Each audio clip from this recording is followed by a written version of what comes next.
Welcome and thank you for listening to the Sales Maven Show. I'm your host, Nikki Roush. I'm your own personal sales maven here to offer you tips and strategies and techniques to master your sales conversation. Today is one of the Mastering Excellence series podcast where we dive in to the structure of excellence, how somebody is achieving exceptional results in some area of their life or business so that you can grab that structure and then apply it to your own life or business so you can start to see better results for yourself. And I am very excited about this particular episode. My guest today is Roger Knecht. Let me tell you a little bit about Roger. He is the president of the Universal Accounting Center.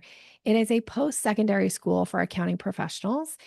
Roger hosts Building the Premier Accounting Firm. It's a podcast that keeps accounting professionals on the cutting edge of the industry, offering quality bookkeeping, accounting, and tax services. He has discussions with some of the accounting world's best minds and shares actionable insights for firms. He is also the author of Your Strategic Accountant and Your Profit and Growth Expert, each written to help business owners understand what they can expect from the accounting profession. And today we are going to be talking about one of his superpowers that I learned when I got to meet him a few weeks ago. We're going to talk about the mental structure behind effortless recall and powerful conversation. He is a master. Roger, welcome to the show. Thank you. This is going to be a lot of fun. I appreciate the opportunity to kind of go through this journey with everyone, I guess. I'm so excited that you said yes to this. So I wanted to give some context a little bit. I got to meet you a few weeks ago when I got to be a guest on your podcast. Thank you so Yes. much for that. And you do something at kind of towards the end of your podcast, which I had heard because I listened to your podcast before I went on as a guest. I heard you do it. But then when I saw you do it, like in real time, I was so blown away. Like you literally blew my mind. And it's your ability to take the conversation that we just had, and you did this beautiful recap, like bullet point by bullet point, in a very thoughtful way that it was like such a beautiful recap of a conversation. I've just never seen it done like that. And I assumed that your editor had fed you these like bullet points. And so when you stopped recording, I asked you about it and you said, "Oh no, this is just something I do." And I was like, "What? Off the top of your head?" That's right. Yeah, I've done it basically now for about 5 years. I've done it obviously outside of the podcast, and for me, it comes natural. It's just basically paying attention to the conversation, and I'm looking at the evolution of where one point brings up another topic and how that evolves through the discussion. And my intent is just to try to kind of recap what I've taken as highlights. And yes, it's just kind of how I think, I guess. And again, it's so brilliant. And it's this idea that it really sends the message to the person you're in conversation with about, oh, I really had this person's attention. He was really paying attention. He was listening because you have to be a good listener to be able to Mhm. do the kind of recall that you do. And it was just so, again, it was so thoughtful and it felt like a very rapport centered, relationship focused conversation. I don't like just like, oh, I just felt like you were just so in it moment by moment that you were able to actually recall like that. That again, it's why I really begged you to come on the podcast so I could interview you about your Well, structure. thank you. Some of the things that you just shared, I think, are very helpful to me because what you're describing, Nikki, is I think the emotional side of the conversation. One of the things that I'm trying to do for my guests, and this would apply to any conversation that you're having with friends or family, professional, is you want the individual to feel heard. And in that listening, one of the things that's happening is I think oftentimes people are considering what are they going to say next when that Mhm. person takes a breath. When you pause, here's my chance to jump in and say what I've been contemplating while you're speaking rather than listening. And so I think it's a natural tendency that you really have to learn and kind of move yourself out of because I don't want to be too presumptuous here, but I think it's natural for individuals to hear what someone's saying and think, what is it I would say in exchange? Or what else would I Mhm. say to respond to this? But I think to pause and kind of take it in and ask the question of, tell me more. Why do you think that? How did you come to that conclusion? That's interesting. Why do you say that? That that causes you, I think, to pause a little bit and listen more. So, Mm, anyways, being a good host and trying to listen to my guests, that's where it's kind of maybe stemming, I guess. Well, it's really well done. And I don't know if you know there's the four levels of listening. Have you heard this before? The different levels of listening. They say there's now I can't think of the first level. It's basically the kind of listening where you're not really listening, like you're on your phone and you're doing the uh-huh, uh-huh. And then there's the kind of the next level up is conversational listening. That's what you just described. Like you're listening just enough to jump in. I think of it like jump rope when you're like a kid on the playground where you're like watching the jump rope and you're just waiting for your turn to like jump in so you don't like mess it up. And Uh-huh. I feel like that is how most of us listen is conversational listening. And then kind of the next level up from there is active Mm. listening, which I think you demonstrated so beautifully in that conversation because you can't be focused on what am I going to say next, Mm-hmm.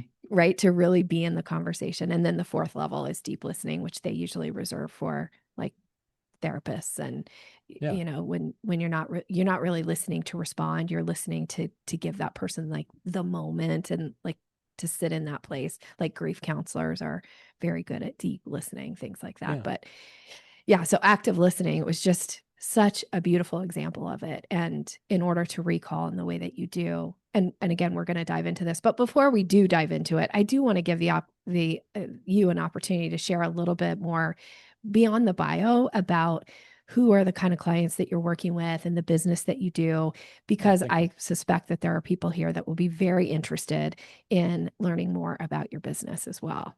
Yeah, so as you mentioned, I run or am president of a post-secondary school for accounting professionals. We're basically working with individuals that would like to enhance their career, acquiring skills for better employment advancement and such, but also for individuals that are in the process of starting and building successful accounting businesses. So as we work with them, we're helping that owner not only offer quality services, but train their staff so that they have the skills to do appropriate bookkeeping, accounting, tax type work. So it's really enhancing that individual to have what I refer to as the premier accounting firm in their area. I love that. Now, somebody just said a stat to me not too long ago. It was one of my clients who offers accounting services, and she was talking about that there's a stat out there about how many accountants will be retiring in the next few years, and that it's Mhm. going to leave quite an opening. Do you have any Yes. comments on that or thought around that?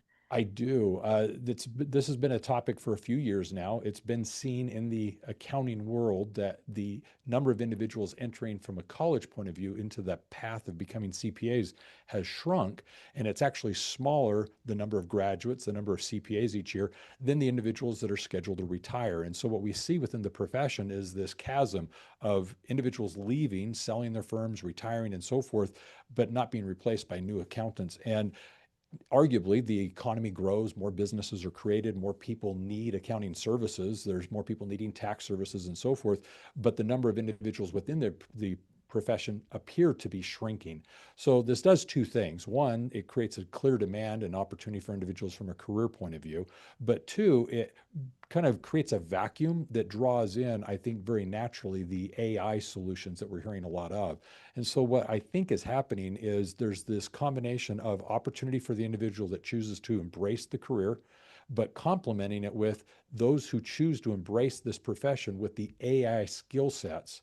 They're going to excel because they're going to be able to use this new technology to be more efficient, more productive, more relevant to their clients. And so I think it's kind of a win win, in my opinion. For those that want to be in the accounting profession, great opportunity, great demand. For those who like the profession, they get to now play with new tools and resources to be more efficient and effective. So I think it's a great space to be in. And in the post-secondary school, are you guys really kind of focusing on some of that as far as classes or education around that? Yes and no. Okay. It's kind of interesting. What we do focus on is the basic skill set. And what I'm going to sound or say is perhaps a little bit counterintuitive. You might assume that getting technology means I have to learn less and therefore it's easier, meaning I'm letting the tool do a lot of the heavy lifting. What we have found is when we start to teach accounting from the standpoint of data entry, you're just using the computer to let the computer do its magic, you start to lose a sixth sense, which is the understanding of the accounting model. You lose a wisdom as to this intuitive nature of what the numbers are saying. What we want to do as a school is go back just like you would in elementary school. Before you're handed a calculator, you need to learn long addition, long subtraction, long multiplication. It's through that page process of carrying numbers and moving the numbers around, seeing how the numbers interact, that you gain an appreciation for the process of carrying numbers and moving the numbers around, seeing how the numbers interact, that you gain an appreciation for the process. And when we remove ourselves too quickly from that exercise of actually doing the long division, doing the paper process, and jump straight to the calculator, we lose that ability to second guess the number. You've perhaps experienced it. You go to a calculator, you put in the multiplication, you're expecting this percentage to come out, and it's not 0.2%, it's 0.8. And you're like, that's not right. Something's wrong here. Well, it's intuitive because you thought it'd be somewhere around 20% and it came out at 80. Oh, I should have divided instead of multiplied or something to that effect. That's where I'm trying to say we need to still have that skill that gives us that sixth sense confidence about the accounting model and not assume that we can trust always what's going on in the computer or now even in the AI. It hallucinates, it comes up with wrong answers, it struggles in some things. We have to be the expert using the tool, not the individual just letting the tool do the work for us. So, anyways, that's kind of how we see it as a school. So, we still focus on the fundamentals, we still teach the fundamentals, but we are starting to incorporate into our curriculum AI exercises so that the user becomes at least comfortable with the technology. Love that. I love that the way that you said that too, because there is a real like you said, to just be able to go, well, I was expecting it to be this, but it came out that. So Mhm. where's the disconnect? And if you Mhm. don't have that basic knowledge, you don't even know there's a disconnect and Mhm. you make decisions that are based on inaccurate information. Like what a horrible thing Oh yeah. to have to go back and fix later in your business or And the whatever that confusion number is, was. and yet you're the expert. Right. The person working with you isn't thinking the computer model is what's right. They're thinking you're aware of what's going on. And so Mhm. you're owning that. And yeah, you need to have that confidence. Yeah, for sure. Okay. Thank you so much for sharing that. I appreciate that. And I want to jump into these questions because again, I'm so interested to know this in your process and your structure. Yeah. So the first question I always ask is if I were going to step in to your shoes for a day, if I get to essentially be you, Okay. I want to think like you, I want to act like you. I really just kind of want to show up and behave as if I'm Roger. And with this idea of wanting to accurately recall and summarize a conversation afterwards, what are some things I need to do? How do I think like you? How do I behave like you in that moment before you go into a conversation? Wow. I'm going to first ask, give me context, and Okay. I'll give you an example why. Give me context. Is this personal or professional? Well, let's do professional because I think that will Mhm. be helpful for the reader or for the reader, for the listener. In this case, imagine that you're going to be meeting with a prospective client. Okay. And so you're excited to have this opportunity, you're looking forward to it, and like, how are you behaving? How are you thinking in the conversation? Again, with this idea of being able to accurately recall and summarize what happens. All right. So here's the reason why I asked that question. And I'm oversimplifying. When I look at familiar relations, friendships, and so forth, emotion is precedent. I'm very interested in how they're feeling. It's Mm, not to suggest that in professional environments, the emotion is not relevant. It does, in many instances, still have to take oftentimes a second layer or a second footing in the situation. And here's what I'm trying to explain. My business situations are very much numbers oriented.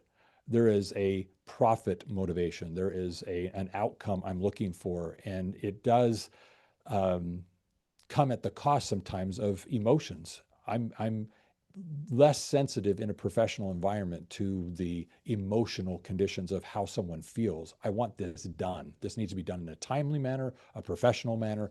And so I'm very much in my professional environments, very cold, very direct, very outcome driven. And for people who know me in both personal and professional, it's almost like a Jekyll and Hyde kind of a thing. Mm. So my day is very busy and very consuming. And so I begin every interaction with what's the desired outcome. I don't start that way in a family or familiar setting, but yet in a business setting, when I've got a 30-minute meeting, when I've got an hour-long meeting, I go into that intentionally saying, what is the desired outcome? And everything else around it is fluff. Now, I'm not a cold, heartless individual. I'll ask, how was your day? I'll be interested in listening to you. I want you to feel relaxed. I want you to feel comfortable. I want you to feel genuinely that I'm also interested in a win-win scenario. I'd like you to also be in a favorable situation. This needs to be to your benefit as well. But at the end, I have an obligation to the business to make the right decision for the company. I'm its representative. I'm its steward, if you will. But that context then dictates, okay, I have a meeting, it has a purpose. I never go into a meeting where I'm just there, where I just sit, where I'm just taking it in or participating. I go in with an objective and a purpose. And if you ask me at the very beginning of the meeting, I can tell you exactly why we're here. So maybe that clarifies it for you. I am so excited that you said that. One, for the audience, for the listener, I just want to comment on something that Roger mentioned here. This very NLP in action, because NLP is always about what's the outcome. And if you don't know what the outcome is going in, it's kind of like that Lewis Carroll quote: if you don't know where you're going, any road will get you there. Like, we need to know where we're going. And I say this and teach this in my sales structure. And this is why I teach like the framework that I teach, the 5 steps, that you have to know, where am I and where am I going? And so how you really look at it. So I'm going to say the thing that I really pulled out here is, know your outcome before you go into the conversation. What is the purpose of this meeting? And in the context that I gave to Roger here, it's to, we're either going to close the deal or we're not going to close the deal, but it isn't about just like, oh, let's just have a nice conversation and see what unfolds. It's like, no, no, no. Like, there is a purpose to this meeting and you need to keep on track. So I love that you said that. Okay, so then here's the next kind of follow-up question to that is, then what are your goals in knowing that you've got your outcome? What are the goals in order to accurately recall and then be able to summarize the conversation? I appreciate this question. So yes, outcomes are essential, but now what are the goals? So I'm the president of the company. I know what my goals are. It's the net profit. That is the be all end all of the experience. So I do ask this question of many individuals: which do you prefer, fame or fortune? Which is it? Are you looking for reputation, something that is this accolade that you could show success with, or is that financial? And I have a financial responsibility. It's a fiduciary responsibility to my owners, to the employees. I've got to run a successfully sound business. And so I know that that is the paramount thing that I'm working towards. And it's not to say that everything else falls to the wayside. It's the juggling of everything to have that as the desired outcome. So all of a sudden, what I'm trying to do is go into this meeting, this discussion, and figure out, how does this move us towards a more profitable business model? That's every one of the meetings I go into. So if you understand that every meeting is beginning with an outcome, I'm here for 30 minutes, here for an hour. What's the purpose of this? What are we trying to get out of this? What do I want out of other individuals? What am I expecting to leave for myself? What am I looking for as the desired outcome?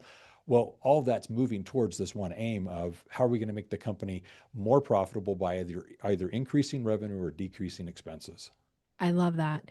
And so when you think about your ability at the end to then be able to recall the conversation and lay that out, what's happening in the thought process during that? Again, you're so clear on your outcome, you understand the ultimate goal that you have. And then what are you doing in that conversation to, again, be able to recall? Oh, wow. This is, now you're really getting deep. Okay. I know. So what I'm doing here is I'm asking myself a number of questions. One, does this improve revenue or decrease expenses? Or the opposite, obviously, if it's going to impact revenue negatively or cost us more, I want to understand that. But now I'm going to go to another level, and this is 4 quadrants. Is this something that will have short term results, quick, something that I can materialize quickly? Is it a long term play? And is it something I have control over or no control over? Because at the end of the day, if this is a great opportunity and wonderful thing that we could do, but I have zero influence over whether or not it will be achieved, I've got a problem. And so as I'm going through this matrix of whether or not this is something that will have a great impact or a little impact, I'm also determining, do we have control over that ability? And then what I'm now going to do is I'm going to go last to, how am I going to make this happen? I've got to either do it myself or delegate. Who's going to do this? So this is in line with what you're asking, because this is how I think. I believe my role really falls into three categories. I'm first of all doing, just like I mentioned a moment ago, of prioritizing net profit gain. The second thing I'm trying to figure out then is, where does this fall in the process? Is this something I have little or no control over? Is it something that is short term, long term? But the last thing is, I have to figure out whether or not it's delegatable. Is there somebody that's going to be able to take and run with this? Myself, a manager, an employee, who's going to be asked of this? And then obviously I'm going to put a timeline to it. They got to return and report. They've got to give me some update within a day, a week, a month, as to, are we actually achieving what we thought we could? That really is how my mind thinks. I'm fascinated by this. And so I just want to comment again to the audience here that you have some real clarity. Like everything that is becoming apparent here for me now is that you're so crystal clear on there's many things, like starting with the outcome, you've got that goal, the net profit. And so when you're thinking about, as the listener, how would you apply this to your own business? Know what your outcome is, and then have that one clear goal in mind. And then again, in order to be able to recall, you also have to be thinking your 4 quadrants, which I think were really nicely laid out here. Short-term results, long-term results. Do you have control over it or no control over it? Which seems to be, when you're kind of ticking off, maybe, and that's my phrasing, so please correct that if that doesn't sound in alignment for you. But it's like you're ticking off. And so by being able to go like, is this a short-term result? Is this a long-term result? Do I have control over it? Do I not have control over it? That is going to help with your recall, because you have so much clarity around kind of the structure of what the conversation, from your perspective, what is that outcome and how are you making sure you're achieving it? And then you're very clear about your role here too, that you've got these three for you. And for the listener, these might be a little bit different for you, maybe, but you're prioritizing your outcome. Where does this fall in the process? And then for you is delegatable, I think is the word that you used. So Yeah. again, that might be different for the listener, but from everything I'm getting here is there's just so much clarity on your part that it just feels like there's no time wasted, because you're getting right to the heart of the matter. Yeah, I think one of the things that I've learned over the years, and I've been in this role now for 10 years, or actually 11 plus years, doing this, you start to realize time is so short. Mhm. And when I go into meetings, I don't know if this is how other people see it. It's kind of like the Matrix. All I'm seeing are dollar signs of individuals that are there from a payroll perspective. They all are being paid to be in this room. This room is costing me hundreds, if not thousands of dollars for this hour. What are we doing in this hour? Everyone here needs to participate. So I'm insisting that everyone there is involved. So if they're not, if you're in the meeting, if you were invited to the meeting, I expect your participation. The second thing is everyone in the meeting had something to play. And I'm trying to figure out who's going to leave the meeting with an actionable item. Somebody has to leave here with something that they're going to go do and take care of because of sitting here. My job as the president of the company is to do as little as possible. My job is not to leave this meeting with anything to do. My job is to figure out who in the meeting should be doing everything. I do leave meetings with action items. I don't like it when that happens. That Mm. tells me that in my organization, there's no one there that either can or I trust to do this. And that's a problem. Now, it's job security for me, but I have job security. I'm the president, so I'm not looking for job security. I would rather do nothing and delegate everything. Okay. But there are those instances that clearly I'm leaving with things I need to go do. Only I can do it. So those need to be limited. But the thing that I'd like to emphasize as to how I see my role is my job is to prioritize and delegate. I have to, of all the things going on here, because everything needs to be done. But what everyone's looking for from a leadership perspective is they're trying to determine what's the priority. What do I do next? And so I have to step in and say, I know how the dominoes are going to fall here. I need you to do this first, and then this person can do their thing next. And what many people from their point of view may miss is that sequence of events. I have to prioritize. This is going to have a bigger win than this. I'm betting on this activity giving us results sooner than that activity. So I need you to do this first. I have to assess everything going on in the organization outside of the meeting, outside of what's being discussed, and from this say that's important, yes, but we've talked about two other things that need to be done first. Then you can do this. And I have to remind them because otherwise, what happens is they come into the meeting with priority A. They hear in the meeting that this is important and they assume it usurps what A was. It doesn't. It doesn't replace what A is. This is important, but it's still a C item because A is still more important that we discussed yesterday. I have to have that vision and that understanding and give that ability to everybody to basically say, okay, how does this fit into everything else that you've been asked to do? That prioritization is key. So prioritization is very, very important, but also the delegation. Everyone here has to understand their part. And you haven't asked, but I'm going to add this in. Okay. The whole idea of leadership is giving people an understanding of what part they play in the purpose of the business. They need to feel that they have a part to play, that they are essential. It's kind of a symphony. They play an essential part, and they may sometimes feel like they're drowned out and they don't get noticed, but they're so critical to the success of that experience. So what we have to do is, as a leader, is help them realize that they're always essential and important. So that's kind of where I go, but Okay. you've got me on a partial soapbox here, so I'm I gonna love keep it. going. I love it. I feel like we're getting a little bit away from topic. That's okay though, because I'm learning and I'm fascinated. And so if I pull it back to the topic here about being able to accurately recall and summarize Hmm. a conversation, Of course. the thing that again is maybe I feel like there's just like these neon signs like glaring at me is that you see things in sequences. Like Hmm. it's almost it's so clear to you. And even when you're talking about leadership and you're talking about delegation and you're talking about prioritizing, that it's like you can see the sequence. But again, I'm adding words to your mouth, so please forgive me for doing that.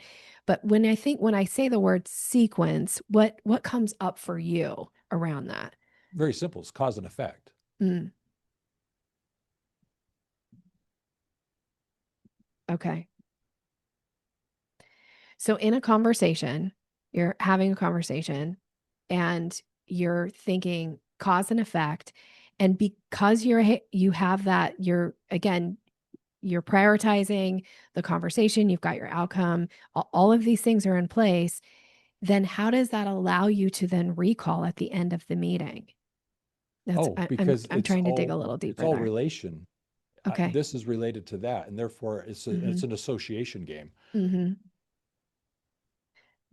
Talk a little bit more about that, the association game. How does that play out in your thinking process? So, and maybe I'm over analyzing this, but to answer your question, I'm trying to actually see how does this impact everything else that's going on, and I see it as a single like domino. Let's say I'm either going to do this first or second. I'm either going to do this before this or after this. And it's that association that I'm doing to figure out where does this situate itself amongst everything else that's happening. And I have to figure out nothing's isolated. Everything is going to impact something else. And so I have to assume that this, as important as it is, has a place in the whole scheme of things. And I just have to figure out where does it fit in. And that's that prioritization I was talking about earlier. I've got to figure out is this before or after this? Is this more important or less important? It's an if then either or. It really comes down to that. And I'm sure you've done this numerous times where you do this drag and drop kind of thing where people say prioritize or organize these 10 things in order of significance or priority, and you just drag and drop on the computer what this is, and you create what this is doing. It's oftentimes done in personal assessments that you can actually do. You know, Hmm. you try to prioritize your thoughts. Well, that's what I'm doing. I'm basically saying of these 10 things, I've got to move these around and come up with a prioritization. And oftentimes I'm asked as the president to prioritize of all the things going on, what needs to happen next. And so that's how I'm seeing this association is here are these 10 things. This was number one, it's now number three. And sometimes it's the proverbial fire that comes up in the business. I've got to take care of this today. What I wanted to do today when I came to work at 8, 9 in the morning isn't now at 10 o'clock the priority. Something else has now usurped it. It still has to get done. I'd like to think I'll finish it by the end of the day. I may have started the day saying I won't finish until this is done, but clearly this thing at 10 o'clock has now usurped my time. It needs my attention. I'm going to give it. And as quickly as I can, I'm going to get back to what else I've also delegated as this is going to be the priority for the day. Okay. So again, just commenting to the audience, the Yeah. listeners, the structure that I just think is so clear in the way that you're laying this out is that you really are prioritizing, but you're putting things in their place. There's this ability on your part to have the big picture. You're looking at from the big picture, and then you're sequencing. You're Mhm. understanding this has to come first, and then this would come next, and then so on and so on. And by doing that, that allows for you to recall because you have so much clarity around what the steps are, who's involved in it, what part you play in it, what part a team member plays in it.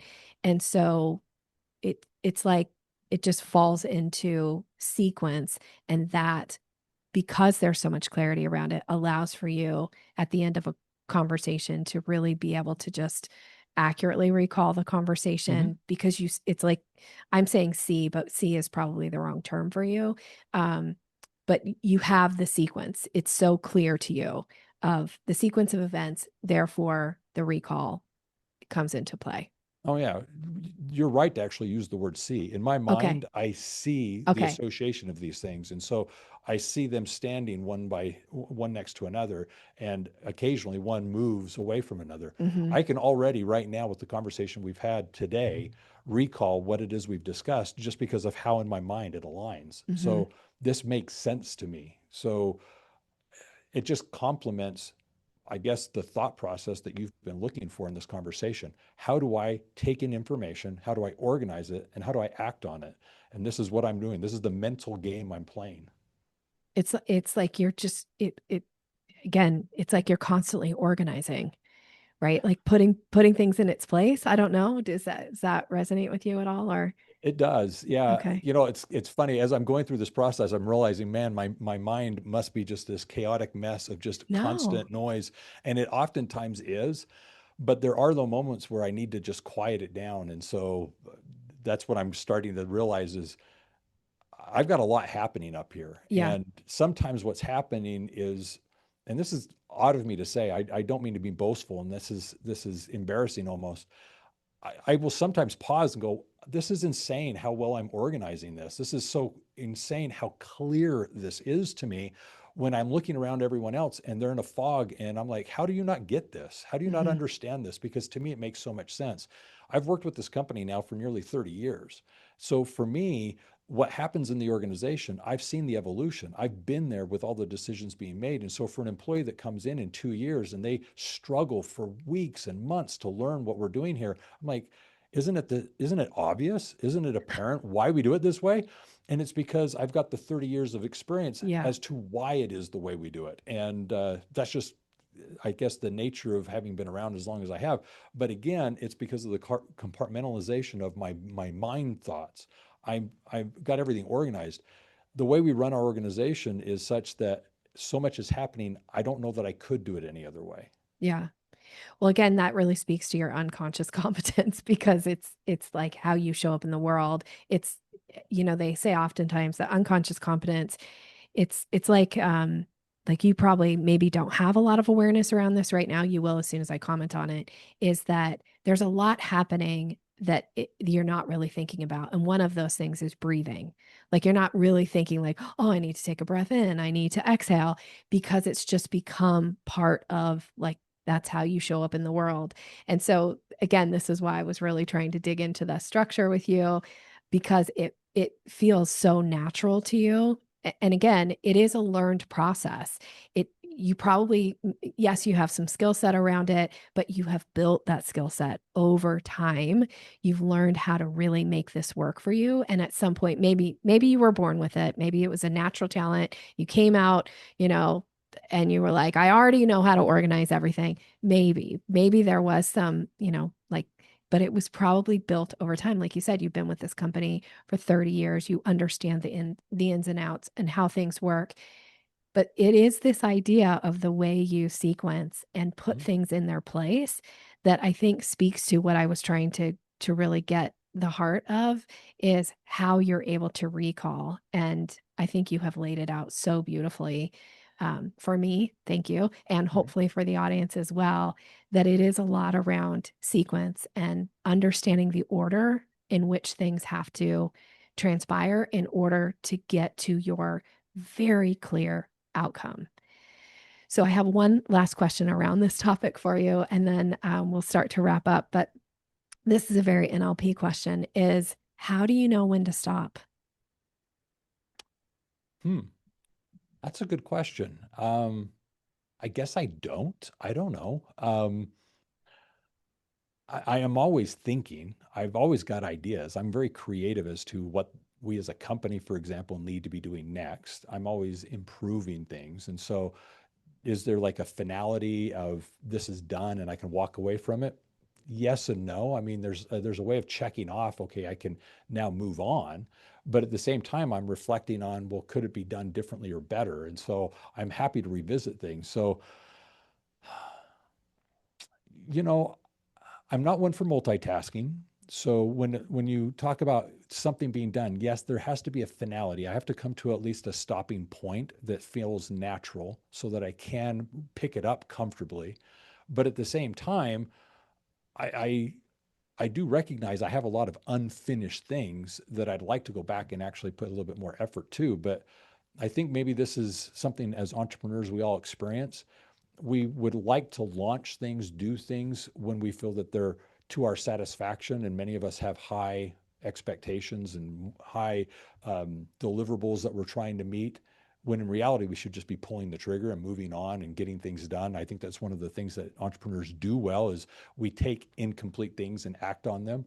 Mhm. But at the same time, we have this commitment to excellence that I think draws us back to, but we could be doing it better. So there's in business, one of the things I teach is the idea of constantly improving. We want to go back and from a competitive advantage, make what we sell and offer this year better than it was last year. Mhm. That way the value is always improving and increasing. It's not stagnant. So yeah, back to your question of how do I know when something's done or complete? It's kind of a weighing thing. I've gone far enough that I can leave it. I can now move with it and do something with it. But at the same time, I'm happy at 2 o'clock in the morning to reflect back on, hey, tomorrow I ought to do this, and this is something that we could do differently or better. So it's a balance. Okay. I love that. Thank you so much. All right. So now we're going to move into, as we're bringing this to a close, what I call the little something extra. And it's just an opportunity for us to, again, you've been so brilliant of letting us peek behind the curtain, frankly, in the way that your mind works, which again, I am so fascinated by. And one of my first questions I always love to ask people is, what is something that we would be surprised to learn about you? You've been very candid and I appreciate it. But what's something else we'd be surprised to learn about you? Oh, I'm going to say this. I alluded to it at the beginning. I'll bring it up now. Because of my professional nature and me looking at things with this net positive outcome, I do sometimes fear that I am seen as cold and indifferent. And in a personal setting, I'd like to think that people feel that they're heard. And when you were talking at the very beginning about these different listening Levels.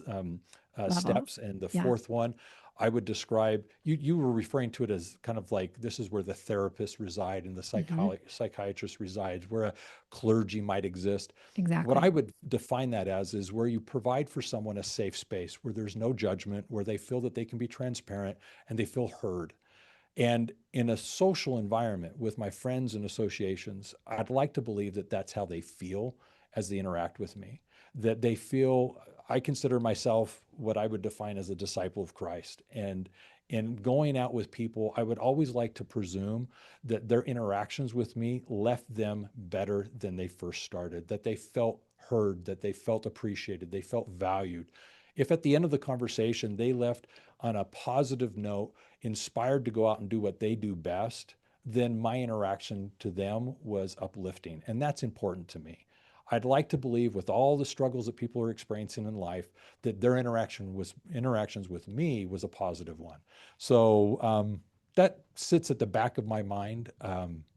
It's something that I'm conscious of, that am intentional about. And so I guess for people to interact with me, they may not realize that that is a priority just because it gets masked so often in the business world Hmm. by I have an objective, I have an obligation, I have a responsibility, and it's towards the net income. And so you might feel as if I'm indifferent to your personal preferences. And so, yeah, there you go.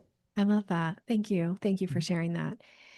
All right. My last question is, how can people get in touch with you? What is the best way for people to connect if there is maybe they're interested in finding out about the school and what's offered, or what's just a good way for people to connect with you? Nikki, the best way would be LinkedIn. I love LinkedIn. Reach out to me via LinkedIn, direct message me, make mention of this conversation that we've had here today, that you heard the podcast, that you were interested and maybe felt inspired by something that you heard.